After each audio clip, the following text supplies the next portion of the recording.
Hello everyone and welcome to my channel Little Ones Care. My name is Jayashree and today's topic is what causing white tongue in babies or what is the reason behind it and how it can be treated. Okay, so let's start with the video. तो white टंग की problem जो बच्चों में होती है वो बहुत common problem होती है और वो इजीली ट्रीटेबल भी होती है।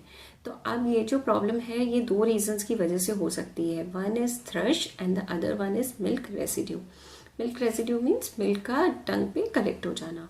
Okay, so what is thrust? Thrust क्या होता है? थ्रश बेसिकली एक टाइप का ईस्ट इन्फेक्शन है जिसमें टंग के ऊपर फंगस जो होता है वो कंटिन्यूसली ग्रो करने लगता है और ये फंगस जो होता है इसका नाम होता है कैंडिडा। ओके, तो ये फंगस कंटिन्यूसली ग्रोथ करने लगता है जिसकी वजह से जो टंग होती है उसके ऊपर मिल्क जैसा एक मटेरियल होता है वो जो कलेक्ट होने लगता है, वाइट कलर का मटेरियल। अब ये जो ग्रोथ होती है ये ईस्ट इन्फेक्शन की वजह से होती है। ये इजीली ट्रीटेबल है बट इसको अर्ली स्टेज में ट्रीट करना बहुत ज़रूरी है। अगर अर्ली स्टेज में ये ट्रीट नहीं हुआ तो बच्चे को प्रॉब्लम हो सकती है। ओके, और बच्चे को कभी कभी मिल्क पीने में भी उस रीज़न से प्रॉब्लम होती है। तो अब इसके अर्ली सिम्टम्स क्या हैं? आपको कैसे पता चलेगा कि ये थ्रश है या मिल्क रेसिड्यूअल वाली प्रॉब्लम है? तो अर्ली सिम्टम्स इसके ये होते हैं कि बच्चे के मुंह के अंदर पूरे ओरल एरिया में आपको कुछ वाइट कलर का मटेरियल दिखेगा, जैसे कॉटेज चीज़ होता है उस तरीके का कुछ सॉफ्ट सा मटेरियल दिखेगा। उसकी टंग पे वाइट कलर का मटेरियल दिखेगा। तो ये होता है ईस्ट इन्फेक्शन।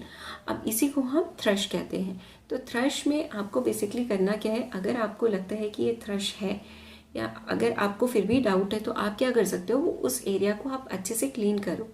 टंग को आप क्लीन करके देखो। अगर टंग को क्लीन करने के बाद वो क्लीन हो जाती है और वापस नहीं होती है वाइट, तो इट मीन्स वो एक नॉर्मल मिल्क रेसिड्यूअल था।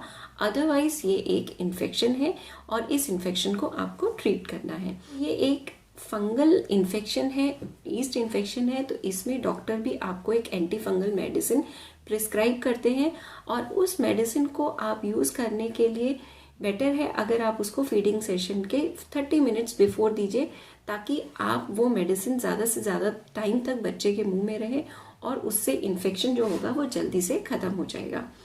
तो ये जब एंटी फंगल मेडिसिन भी आप स्टार्ट करते हो तो अराउंड 2 to 4 वीक्स में ये इन्फेक्शन ख़त्म हो जाता है।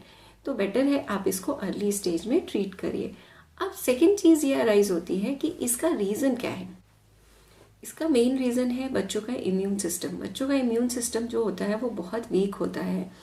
तो वीक होने की वजह से जो उनकी कैपेबिलिटी होती है फाइट करने की अगेंस्ट इन्फेक्शन वो बहुत कम होती है।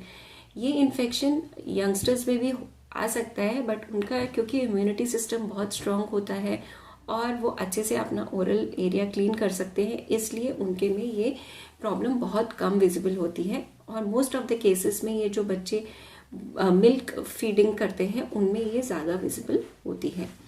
ओके, अब इसका ट्रीटमेंट क्या होता है? ट्रीटमेंट के लिए आपको डेफिनेटली एक पीडियाट्रिशियन से कंसल्ट करना चाहिए। वो आपको मेडिसिन प्रिस्क्राइब करेंगे और उस मेडिसिन को आप अप्लाई कीजिए और विद इन 2 to 4 वीक्स ये इन्फेक्शन चला जाता है। अगर ये दोबारा आता है तब डेफिनेटली आपको डॉक्टर से कंसल्ट करना चाहिए।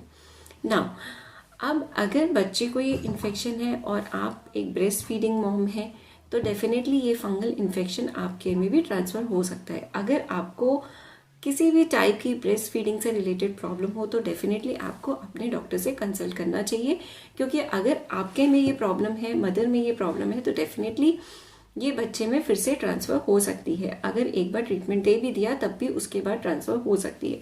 तो डेफिनेटली आपको डॉक्टर से कंसल्ट करना चाहिए। अगर आपके में प्रॉब्लम है तो आप भी इसको ज़रूर ट्रीट करिए और ट्रीट करने के बाद जब आप नेक्स्ट टाइम ब्रेस्ट फीड करते हो तो उस टाइम को पर आपको अपने निपल्स को अच्छे से क्लीन कर लेना चाहिए, ताकि बच्चे में ये बच्चा कोई भी किसी भी टाइप की एक्सटर्नल मेडिसिन न सक करे। अब अगर एक बार आपने ट्रीटमेंट दे दिया तब आपको कौन कौन से प्रिकॉशंस लेने चाहिए?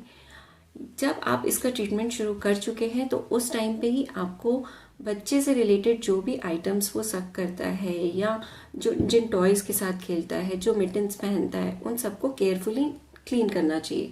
तो आपको अच्छे से बॉटल्स को स्टरलाइज करना चाहिए और आपको अच्छे से उसके जो टॉयज़ है उसको स्टरलाइज करना चाहिए।